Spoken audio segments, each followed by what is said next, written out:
Hello friends, good evening. Welcome to my channel Ankush Agrawal Share Market. To start with our market is typically the same as usual. क्योंकि देखेंगे market को तो market वही movement है वही है और घुमा फिरा के अगर आज देखेंगे तो 30 अक्टूबर हो गया। मतलब लास्ट डे था, सेकेंड लास्ट डे था ट्रेडिंग का इस मंथ का। मतलब जो भी सरकारी वाले हैं जिसका भी पैसा है सब गोल हो चुका है। तो फर्स्ट सेकंड थर्ड तारीख को ही मतलब मार्केट में तेजी बनेगा, क्योंकि जो सिप वाले का है पैसा जाएगा और जो भी है सैलरी वाले भैया लोग का पैसा जाएगा, तो मार्केट स्टेबल होगा, ठीक होगा। लेकिन अभी फॉर द मोमेंट के तो अब्सेंस ऑफ बाइंग लग रही है।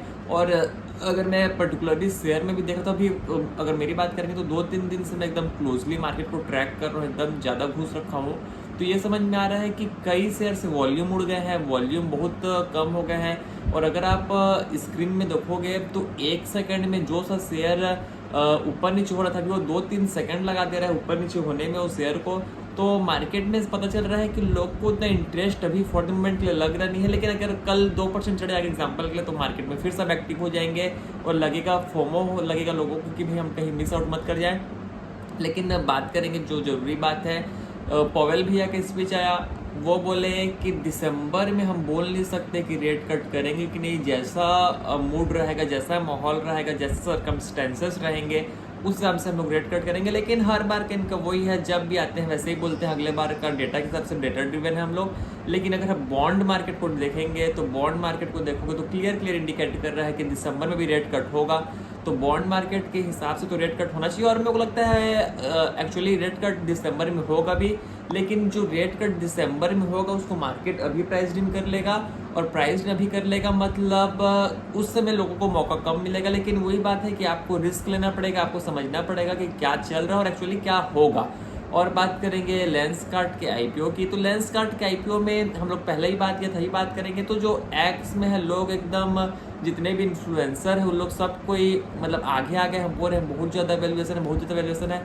तो पर्सनली मेरे आप पूछोगे तो मेरे को लगता है वैल्यूएशन तो हाई है, लेकिन जो फाउंडर का रिएक्शन है मेरे को बहुत खराब लगा पर्सनली।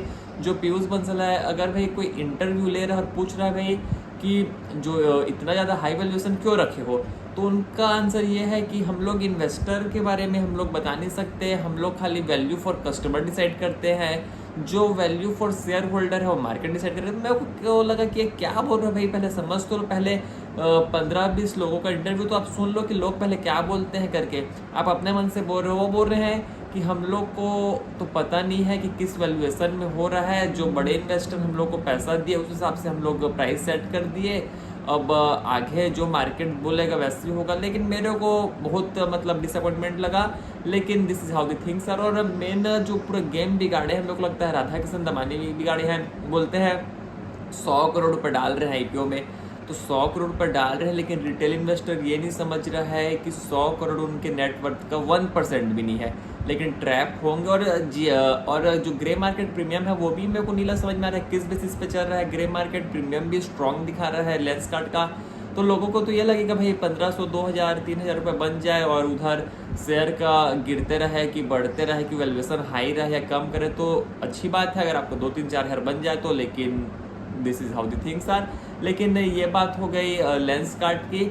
लेकिन जो क्लोजली हम लोग ट्रैक कर रहे थे मार्केट को, तो उसमें एक चीज़ समझ में आया कि जो पीएसयू के बैंकों में फ्लेवर आ रहा है, तो पीएसयू बैंक में कई सारे स्टॉक्स तेजी में आ रहे हैं। लेकिन पीएसयू बैंक अगर over longer period of time हम लोग अगर बैक देन समझें और अगर आगे का समझें, तो उसमें एक चीज़ मेरे को ये डिफरेंस लग रहा है कि पहले का पीएसयू बैंक जो अगर बढ़ते हैं तो बढ़ने के बाद 2 साल तक सुस्त पड़ जाते हैं, फिर बढ़ते हैं, फिर गिरते हैं, फिर बढ़ते हैं, फिर गिरते हैं।